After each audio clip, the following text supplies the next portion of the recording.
Dr. Bisong showed me really very quickly a size of Qigong. And immediately when I did it, I felt there was something going on with my body. She told me to do it 100 days to really feel an effect in my body. And I started doing it and my life changed completely. I started a new journey in the opposite way from what I had done before. Before I was in the business, running, overdoing, pushy, was always more, you know, like you couldn't see the limit of my ambitions until the day I got this diagnosis. Well, you have 4-stage cancer, and I got put flat into my bed for almost 2 years. What was exactly the method that Bisong told you about? Well, to make the story short, so 7 years I met Dr. Guo Bisong, and then she started teaching me the whole system, which we call 4 times for health. I'm now 10 years without any problems with my health, very stable. So we decided with the team to do and share this knowledge to other people, because people almost don't even notice it, how stressed they are.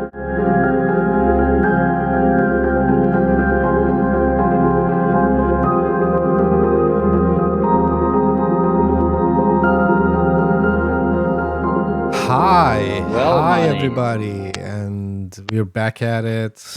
And we have a very special guest today. Would you mind to introduce her, Lyle? I surely will. And I just want to say I'm in Switzerland right now, and our dear guest is Brigitte Bürgisser, whom I have known for 5 or 6 years now, I think, Brigitte.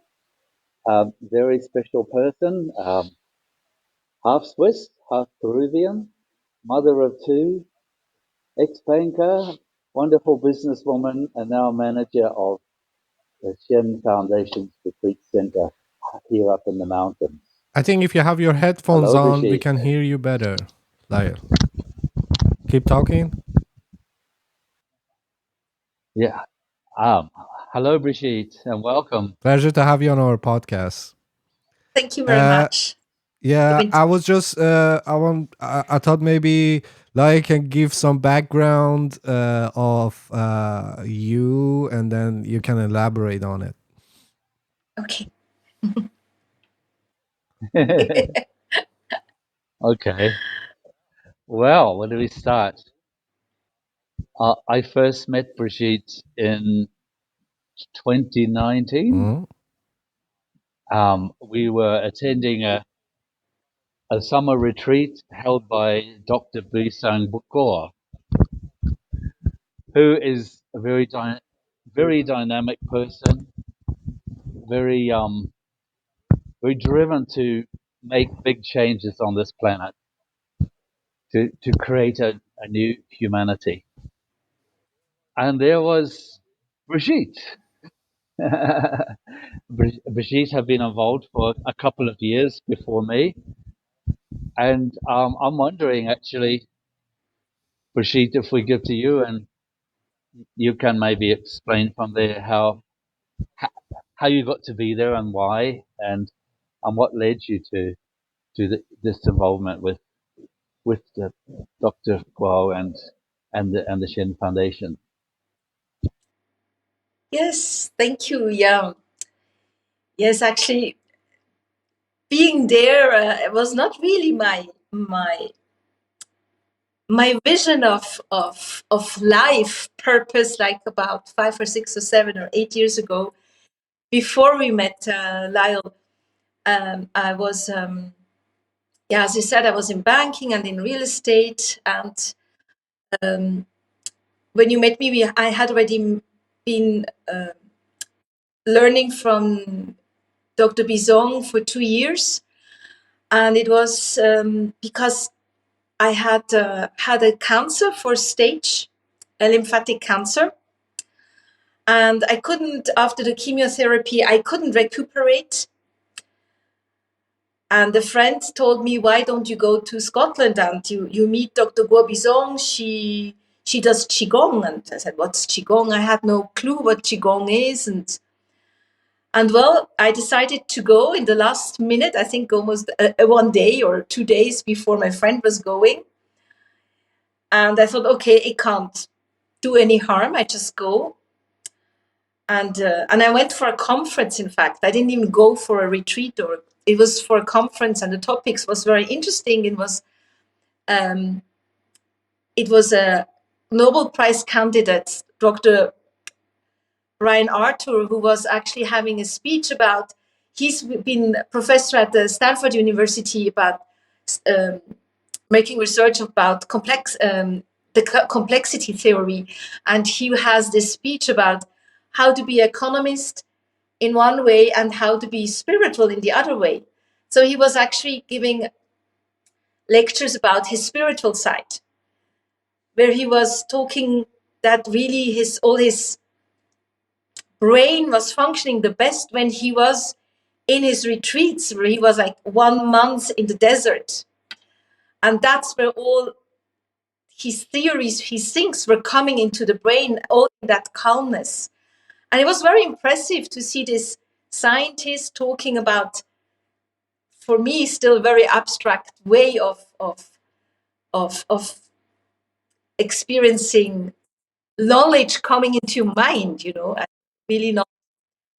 And well, so then Dr. Bisong showed me really very quickly, 5 minutes, she took time for me and she showed me an exercise of Qigong. And immediately when I did it, I felt there was something going on with my body. And then I started doing it. She told me to do it 100 days to really feel an effect in my body. And I started doing it, and really my life changed completely. It was, I started a complete new journey in the opposite way from what I had done before. Before, I was in the business, running, overdoing, pushy, negotiating.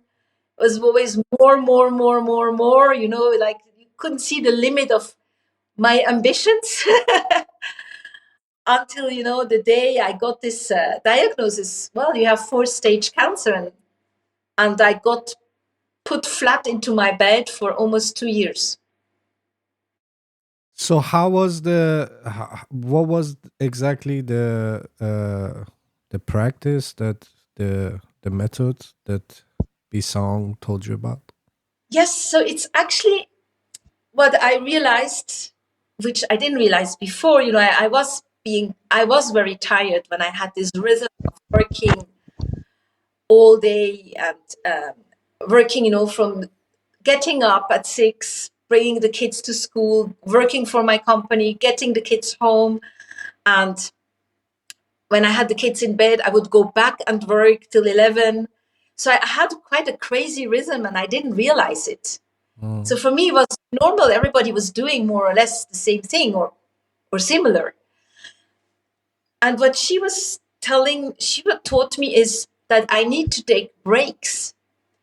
I'm not a machine. I'm still a human being who has energies, who has different states in my day where I'm more productive and where I need to take rest. And so the very first practice she showed me was a very easygoing, very, very slow movement, which is where you really just get connected with yourself and with where you're standing. It's like a still stand, like stopping and feeling the energies around you, learning to feel your body and the energies around you. So it's the opposite of what I was used to, because I'm a go person, maybe probably hyperactive and all these dyslexic and all these horrible things everybody is right now. And she really taught me to get centered in specific moments of the day, to recharge my battery, to recharge my energy, and then be able to work much more focused and much centered and recuperate. To be more balanced, I would say. Yeah, it was a big lesson of balancing out. Yeah.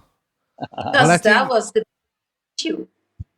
I think like that's been taught by other people too. Like just be balance your job and your family or your private life or the rest days. Yeah, I understand how it can be with especially in the lane, business lane that you were at. It's really hard to balance things out because, as you say, it's just go go go. You have to be on it and like almost sacrifice your health, your family, your private life to be able to be successful in it. Yes, I think it is in the corporate world a little bit like if you want to be successful, people think that if you are sitting on the office, 10, 12 hours, you're being productive. And I realized that that's not necessarily the case. It's we have lost the we can connect with nature even working. And for me, the connection with nature, what I learned now with Qigong is not go on weekends for a hike, or you go for a week and you go to the beach and then you think, oh, I'm connecting with nature. And then within 2 days, when you're back in the office, you're again in the same state. You're worn out. Or so connecting to nature is what we're teaching here. And so we are having the center here in the mountains. What we are teaching here is connecting with nature is to connect with the rhythm of the day. So in the moment you get up with the sun. So in summer I get up earlier, 4:35, 5:30. In the winter I get up 6:37. Maybe in Sweden I would be getting up at 8:30. I don't know, because you have the light late. And in summer I do the contrary. In the evening, in summer I stay up later, and in winter I get up. I go to bed early, around 8ish, so around 8. And it is to get connected with nature again. So also, for example, a project of my companies that I still have, or also of the center. In October, November, it's like October we are harvesting what we did of the year, and then in November, December it's more like slowing down, not being in an active, overactive pace, actually doing the contrary what all the corporates are doing, because in December they're doing all parties, inviting everybody, thinking they have to now catch up, that they haven't thought of their employees, they have to invite everybody and 2 parties late night. And that's exactly what we should not be doing. Or start new project in December. It's not efficient because we don't have the energy. So I learned that I need to be careful, when do I start a project. So that's now we're putting seeds now in January. We're going to start in March, becoming more concrete in June, July. We go for it, and in fall hopefully we take we harvest what we put into the project. The same thing happens with the day. You get up in the morning around early with the sunrise, and then I do meditations, take a cold shower, and then I do Qigong and big breakfast, and I start really work at 9 o'clock, from 9 to 11. So that's when we do contracts. Like, for example, this morning we were at the notary, so I made sure we have the appointment at 10 o'clock, because I know that he will be in the best concentration, and me too. And not so really, I according to these rhythms of our body and of nature, I'm now organizing my work and my days. So natural rhythm, you're following the natural rhythm of Yeah. your life. You're pacing yourself, both your health, your work, and you find the best optimal time of the day to do specific things. Yeah. For example, at 11 we do a siesta, even if it's just 10 minutes or quarter hour, but before I have lunch, because when I get up at 5:30 6:30. By 11, I'm tired. And my concentration goes down. So at 11, I do a siesta. We have nice lunch. And I start again between 1 and 5, work again. And at 5, it's finished the Done. day. Yeah. Done. So actually, I work 6 hours. And I'm now having a center, which is quite a challenging project. And still my company. And I'd also take care of my mom, who's now 92, 93. So I'm actually doing more than before, but in a much, much compact, concentrated way, because my body is more rested. And so my brain can think more clear. When people come here to the center, that they experience what Brigitte is talking about. So it's no great theory. We just do it, and it just seems so normal, and it's probably how we lived life before the Industrial Revolution, and before we were expected to work every waking hour. But it's a really great way of keeping stable health and therefore not getting stressed. Yes, I hand back to you, Brigitte. I just wanted to jump in with that little bit there. Yeah, thank you, Lal, for mentioning that, because, well, I bought it. We bought with the Shen Foundation. We bought this center in the mountains because, well, to make the story short, so 7 years I met Dr. Guobizong, and then she started teaching me the whole system, which we call 4 times for health. And I'm now 10 years without any problems with my health. I'm very stable. So we decided with the team to do and share this knowledge to other people, because I mean, I think we are having like 90% of the population, at least the Western population, who struggling with overwork and stress, and people almost don't even notice it, how stressed they are. So this center can be like a place to learn how to live in a different way without saying I can't work anymore. Because if you have a depression or a burnout, you're really knocked out, or you have a cancer, you are knocked out. I was knocked out for 2-3 years.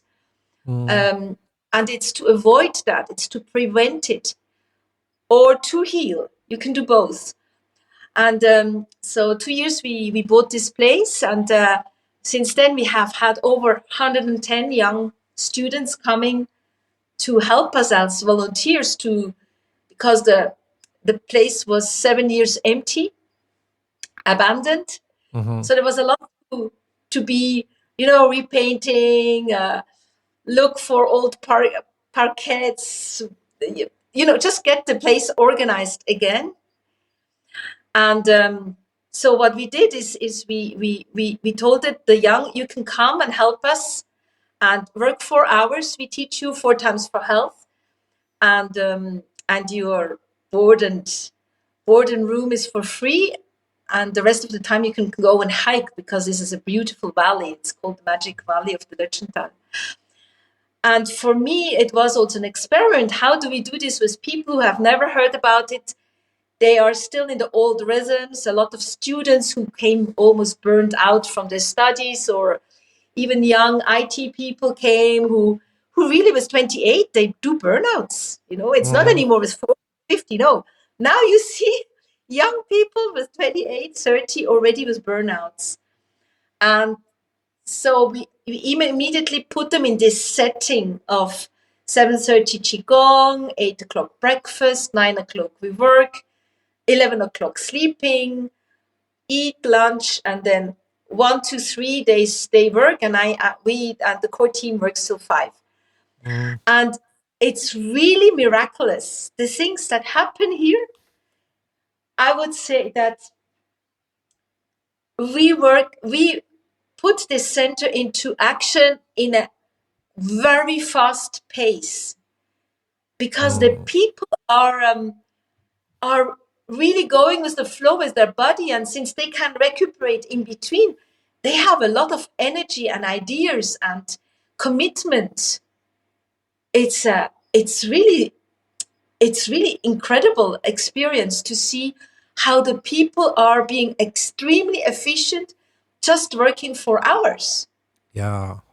Yeah, I think the pressure nowadays in everyone's life is the one that creates all these new diagnoses like ADHD, ADD. These are all comes from feeling like I don't have enough time, or like the attention span like gets shorter and shorter, and people really have a hard time to find like a rhythm, as you said, the balance of like, okay, I'm gonna work now, and it feels like you're always behind. That's the feeling. Like I feel it myself, always Yeah, behind. Doesn't matter how much you work, how much effort you put in.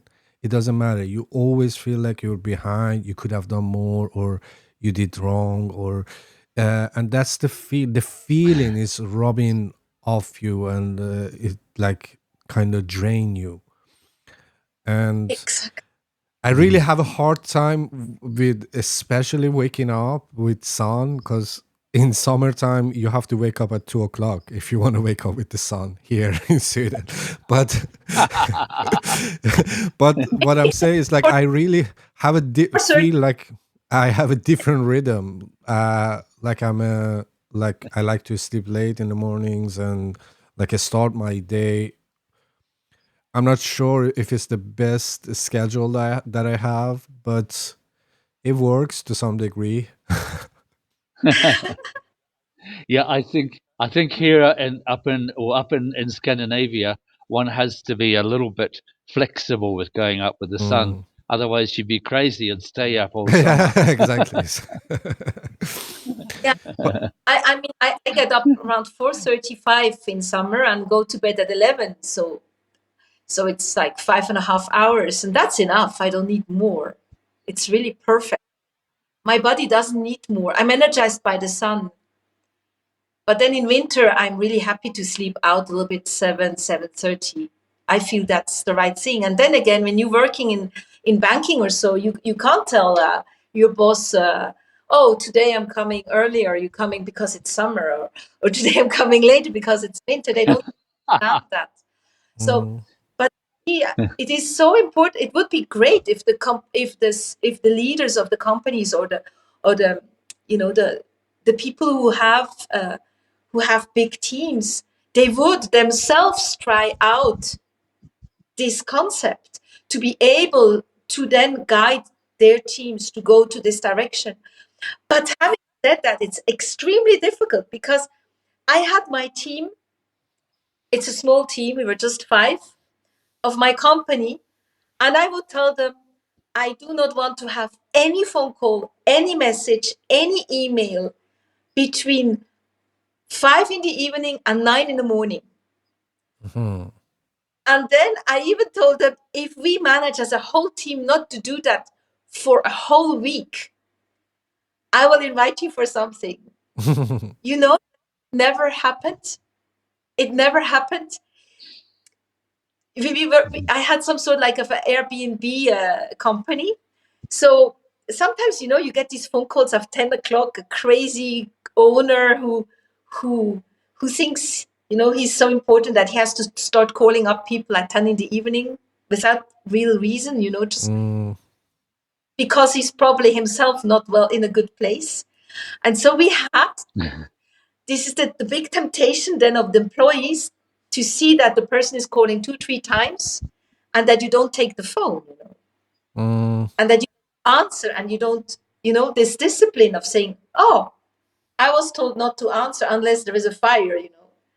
And and then I had also constructions of a father where the wife was really working, and he was between home taking care of the kids and working partly for his own company. So the kids, you need a lot of times with cooking, school, and bringing them back and forth. So he would Mm. he would write emails at 1 in the morning, Mm, and then you can just be sure that the you can correct these emails when you write them at 1 in the morning. Either mhm, they're obsolete Yeah. day, or the contents was not sufficiently elaborated, or there's something missing or too much, or you have to correct it in the morning again. Yeah, true. Brigitte, I just want to tell you that in one of our earlier podcasts, Marnie and I have talked a lot about the possibility that we live in a simulation, and in a way, to me, living in a simulation is living that very stressed 9 to 5 life. But I just wanted to say to Marnie too that what Brigitte's describing here is so darn simple. Yet, in my opinion, that is a way out of living in this simulation. Just follow the body's natural rhythm, natural flow. Mm. Then we're not going to get sucked into the so-called simulation. Uh, Yeah, well, like it's if Yeah. I this yin. wanna, yeah, go ahead.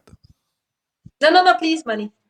No, I'm just wondering, and not that I doubt any of your teachings or anything that you said, but do you think it works for everybody? Do you think, like, for me, or does it have anything to do with your Yeah. astrology, or I don't know if you believe in astrology or anything Oh, like that, you know but what? You're a human being. I'm a human being. Lyle is a human being. You know the birds. I always say that the birds. They're not gonna say, "Oh, now we invented the light. I'm not gonna sleep, or I'm mm, gonna get up late." You mm, know the animals. They don't say, "Oh, we are really fantastic creatures. We have invented this and that," or our humans have been so great. We can now go and get our food because we have light. mm, And I think, we have lost this knowledge. We got a little bit maybe too arrogant with our inventions, somehow. And that's going against that's why we're getting sick. That's why we're all getting so sick and very severely sick. Because we are losing, we are yin yang, yin yang, the balance. So the yin yang is always equal. You don't have a big white part and a small black part. So the thing is, for me, for example, I have been working too long. So my body was saying, okay, you go. And then you get into the adrenaline and you don't even notice that you're tired. You just go, go, go, go, go. And as you said, you just feel guilty that you haven't done more. And then one day you get this, no, this, so you have worked I worked for 20, 30 years, maybe, poof, really a lot. Really, really, really, like 10 hours a day, probably. If I consider also being a mom as a work, in more than 12 or 14 hours. So then when I was 51, my body said, okay, you worked the last 30, 40 years so much, or now 30 years so much. Now we give you a break. And then that's how mm, I got my cancer. Then I had to just stay in bed. I couldn't even get up to get up to push the button to heat a kettle was for me like an accomplishment. So mm, my body collapsed completely, and but then I am a person. I'm a little bit maybe an ambitious person. I always want to be active and do something and do a project. So this way of living is permitting me to do the project, because mm, I am being intensively active these 6 hours, but then I'm also sleeping, meditating, making my Qigong exercises. So I get this balance. And then I can do both of them, take care of myself and still be active. And I think that's the law. When you have to analyze your life, maybe right now you can do this rhythm of sleeping out and going to bed really late, but maybe you will feel sometimes your body is like, oh, not feeling, like there is something not in balance. mm. Yeah, true. Yeah, yeah. I don't feel like I have a balanced out life right now. Mm, mm. Like I don't have a Yeah. schedule You that. got company, Marnie. Yes. And you know I don't. what the most fascinating thing is when you start being like in a flow, we call it wu wei, Mm, going with the flow. Suddenly things, you start thinking of something, and then suddenly you see, oh, it's already here. Oh, it's happening. I'm not chasing anymore for the thing to go. So it is, I am now in a state of calmness where suddenly the right people are arriving in the right time. It's really like a miracle. And so I can be working much more efficient because I don't need to do and chase the people, or I don't chase anymore. I used to chase all that, call up. Oh, he didn't answer. She didn't answer. He didn't come. She didn't come. Oh, I have to call. I have to go after. That's gone. So I make a phone call. If the person answers, it's because that was the right moment to talk to the person. So if you want to go through like a manual of what you practice, like a step by step, how would you start with it? How would you like a person like me that has almost no clue? Yeah. I have clue, but no clue. Yeah. How would you recommend to start with this method, or I don't know what would you call it? How would you start with it?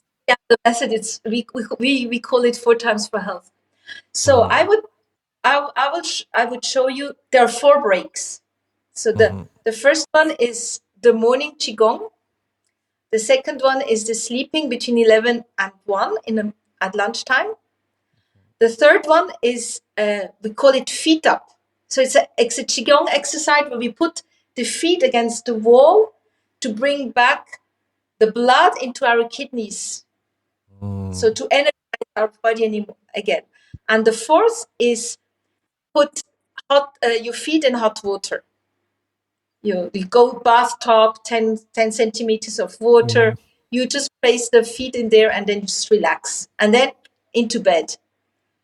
So for you who is maybe having hard time to get up early, I would recommend you to, even if you get up later now, I would recommend you to go always have a siesta at 11 o'clock. You just go and lie at 11 o'clock for 10 minutes or quarter hour. Even though you just got up maybe at 10 or at 9. Because when you sleep at 11 o'clock, this will help you to fall asleep also earlier at night. It's to get this rhythm. It's to get the rhythm, and it's to work. You would have to choose one of the 4 and do that for 100 days consecutive. Then you change your DNA. You know, Alcohol Anonymous, they have this law of 100 days non-alcohol. I don't know whether you heard about it. Yeah. And so the same thing is with us, when we do the 4 times for health, you start with one of the breaks for 100 days consecutive, and then you get it into your DNA. And then we can show you the second exercise, and then the third. And it's a progressive way, I'm doing it now 7 years. But I didn't do it from the very first day. It would not have been possible. So how did you start your personal journey? I started with the Qigong practice in the morning. I was always a little bit more of an early bird. And in the morning to go outside in the garden and then just do a Qigong practice. It's a very easy movement like this. Just to do that, I felt like I was much calmer because I used to wake up and be in my head very negative, a lot of negativity, what happened yesterday? What do I need to do today? Oh, I have to call this and that. I have to do this. This one said this, the other one said that. And, there's like the little war in my head.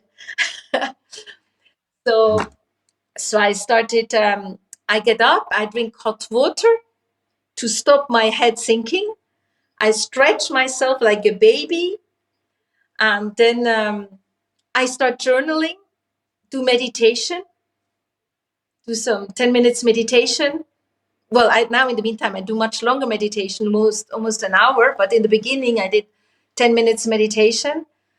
And then the Qigong practice. and then breakfast and cold shower. Very important, cold shower. Because then you wake up after meditating, you wake up, somehow. The night is over, dreaming is over. So you take a cold shower. It's really tough to take a cold shower in this climate. It's very good, You Yeah, are, it's very beneficial if you do it, but yeah. very And it's easy. antidepressing. Oh, It's proven that it's antidepressant to take a cold shower. So that was your personal you can go journey. That's how rolling. you get started with. Yeah, that's how I get started. And then, I have a nice breakfast. And then at 9 o'clock, I start working. Do all my, especially between 9 and 11, I do all my paperwork, all the stuff I don't like to do. Like oh no, I have to do this. I'll do it between 9 and 11. And the important appointments, all 9 and 11, between 9 and 11. And at 11, I'm already tired. So gonna sleep, quarter hour, half an hour, cook, eat. 1 o'clock again, start working. But then it's the more, making phone calls, doing more errands there where you don't need, because, yin yang, you have the movement of the yin yang during the day. So the white part of the yin yang is actually starting at midnight. So, at midnight, you have very little, the white part coming out very slightly. So by 6 o'clock, you have already much more energy. And by 9 o'clock, between 9 and 11, the range of the white part is the largest. So your energy is the highest. But then again, at lunchtime, the black part starts again. So then your concentration starts lacking a little bit, and so you do things, but easier. Maybe a phone call or your bookkeeping, or where you need to not where you don't need to do too intellectual things. And by 5 o'clock, you're reaching, where the dot is. You're reaching again that the black is getting really big. And that's where 5 o'clock, it's good to stop. And you have to observe, a lot of people do meetings between 4, 5, and 6 and 7. So I go sometimes meetings where they start at 4 o'clock and they go to 6 o'clock. And you can be sure that 5 o'clock, the energy of the people drops down. You have to start observing. And then you have like one person starting a monologue and there is no solution, and it's going on and going on, and people are starting to sit here and waiting for the other to stop talking, and there's no, Lyle, yesterday was like a typical thing. After 5 o'clock, we all got like, oh God, no. When is it stopping? Our energy really dropping. You have no solution. You have to meet again. And that's what happened yesterday. At 5:45, the people said, after 2.5 hours of meeting, oh, we need to make another meeting next week. I mean, that's being really inefficient. Yeah, I understand. I would like to give it a try. In sense, like, I'm not sure if I wake up with the sun, but wake up earlier at least. And wake up earlier. And we're giving online courses. Lyle is our expert. He gives courses. And if you want to come physically, try it out on you can come with your podcast here and do your podcast here, and we coach you to do them on the right timing. Yes, yeah. The timing is important. Yes. 11 and 1 and 5. Yeah, you can do the exercises in between. So we have the goal is for people to come and try it out physically with their own projects. Have a platform where they can. How many of people that come to your program and joined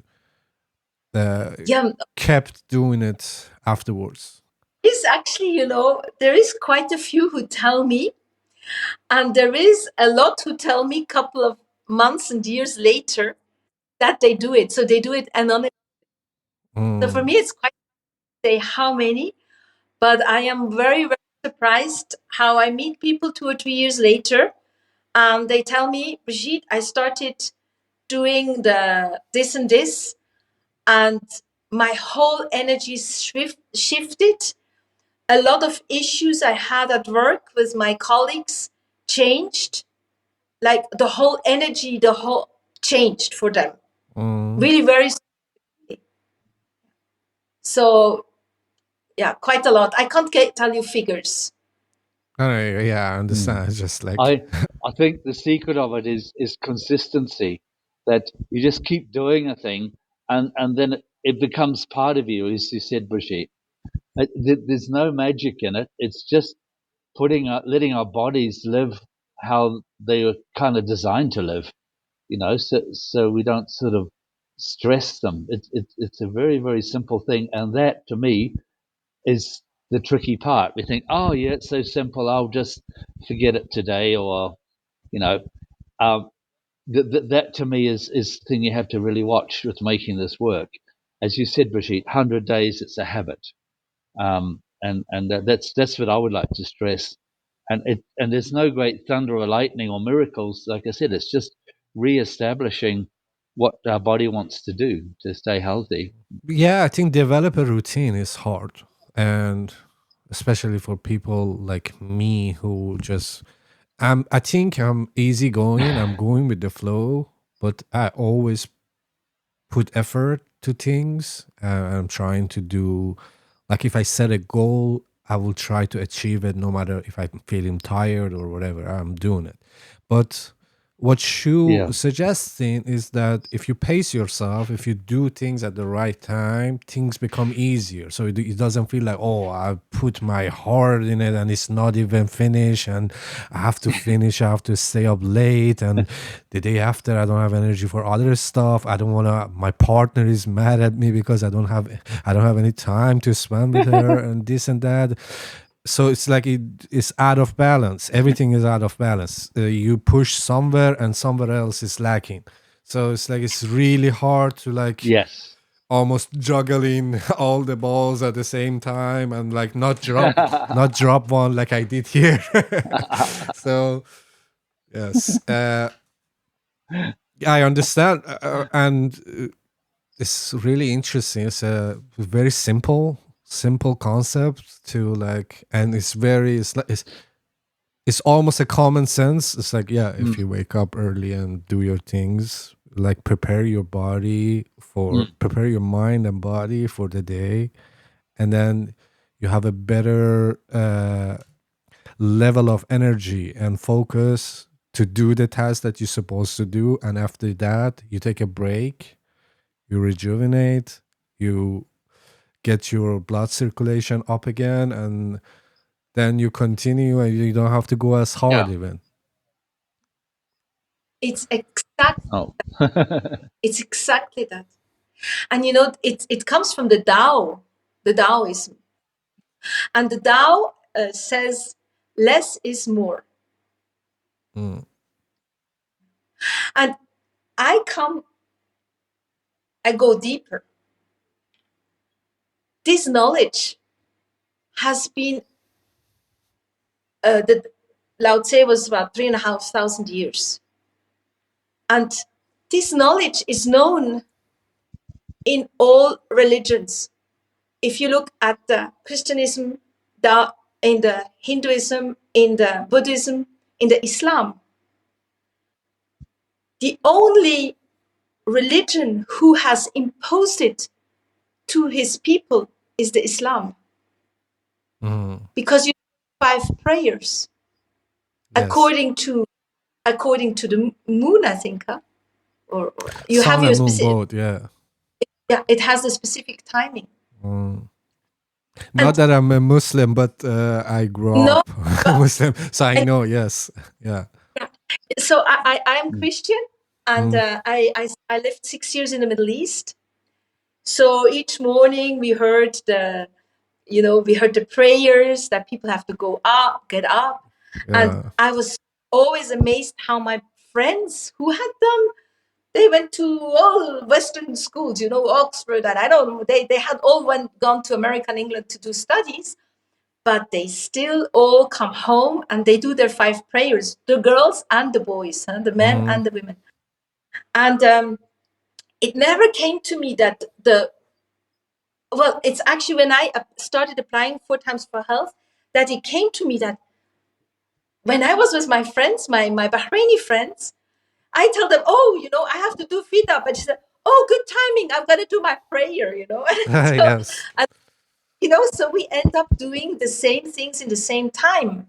Now, the Christianism knows it also, but it's limited to the Vatican, to the priests, to the monks.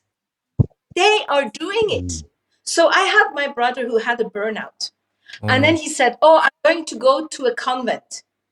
So he went to a convent to get himself settled again. And he said, oh, Brigitte, I had to get up at 5 o'clock. And then we had the prayers, and then we had breakfast, and we worked. And then we had other prayers, and we worked. Well, more or less, they were doing the same thing I'm doing here. I just don't call myself a convent. But I'm telling the people here, don't stop. Go on doing it. And you don't need to be in a convent. Just do it. Just go home and do it. My brother went home, back to work. He forgot about everything. He's with antidepressant. I said, what the heck? Did these people don't tell you that you have to go on doing it if you want to be peaceful and settled? And so you see this knowledge, if this knowledge has been known for so long and being applied by the head of the religious communities on a daily basis, why are we not doing that? They took us away this knowledge by telling us, you have to work, you have to be performing, you have to work day and night, you have to, Yeah, it's the opposite way. It's we went the opposite way. It's like, oh no, Yes. now, do it, push hard, work hard. Hard work pays off, and smart work pays off. It's opposite. It's like you have to be able to have a balanced life. So if you have your private and your work kind of in a balanced way, then one support the others. Like if you have a good time in your private life, you rejuvenate your batteries and you can go harder at the work, and your work, you can use the fruits of your work to enjoy in your private life. So it's like it's completing each other. But we have a very easy time to fall off the wagon and the track that we're going, and just go lean on one side. It's like, I think that's how our society has been designed, to lose balance, and it's easy, and nobody will remind you like, oh no, like sleep like this, do the work at these hours. As you said, it's like they took away this type of understanding, like common, very simple concept of the like daily routine that you can have that can optimize your level of focus, energy, and anything else that's going on with your private and business life. And money, I go maybe to the extreme, so it is actually microcosmos, macrocosmos, huh? If we take care of ourselves in a small way, then we can really achieve big things. And look, the people are doing it. So I'm now again coming back to the Vatican, who's doing it.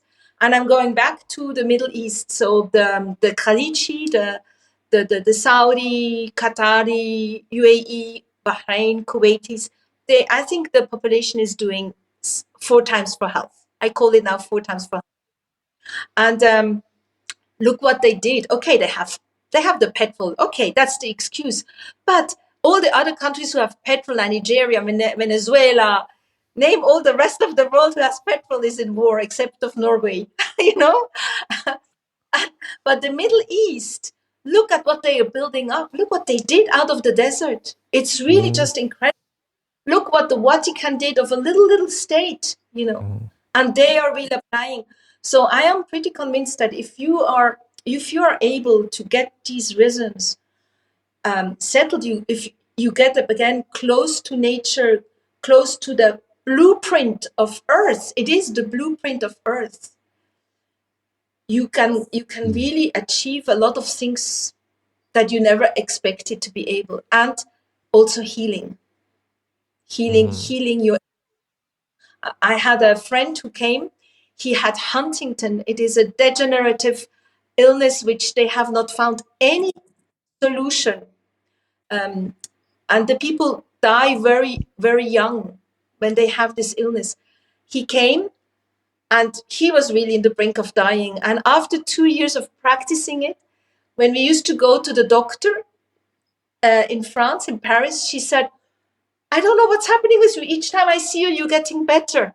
You're the only person I see with your illness was getting better. All the other groups which are doing specific scientific research with medication and stuff, it's maybe stable, but he was getting better, improving his health, and he still is.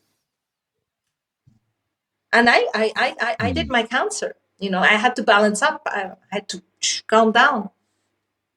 So Definitely. Are you cancer free today? Yeah, I have a chronic cancer. So I have to be very watchful, which is really good because I can't say, oh, I'm cancer free.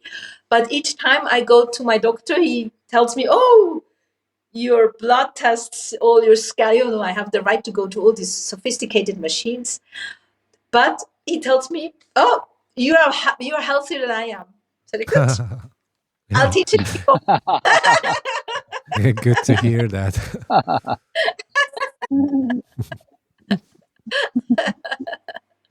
Yes.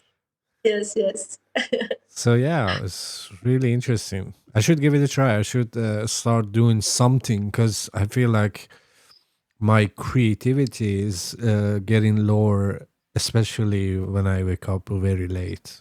Like everything is harder to do. Things that I'm like even good at, and like I do it almost effortlessly, but it gets a little harder. Everything is like, oh, now I have to do this, and even things that I enjoy. So yeah, I think it's a good thing to give it a try. And I think the reason that people stick with it and they don't let it go is not only that like just the concept of it. It's the result that they feel. It's the result. It's the changes that they can feel themselves. You can feel it physically, you can feel it mentally. Also much more harmony with my family. I was a really horrible person. Angry, very angry. I cannot tell. Yeah. Yes. My kids, to the point that my daughter, who finished École Hôtelière in Lausanne, who was supposed to go to Singapore, when she finished her studies, she said, Mom, I'm going to help you with the center. And for 3 months, and now it's 2 years, she's still here, and we're still working together. And yeah, she's the proof that I have changed. She would not have done it 10 years before. Yeah, I understand. Yeah. Well, that's great. Yes, you're welcome to come. I will. In the Switzerland, Lötschberg, in Lötschental. It's the Shen Foundation in Switzerland. Yeah, that would be great too.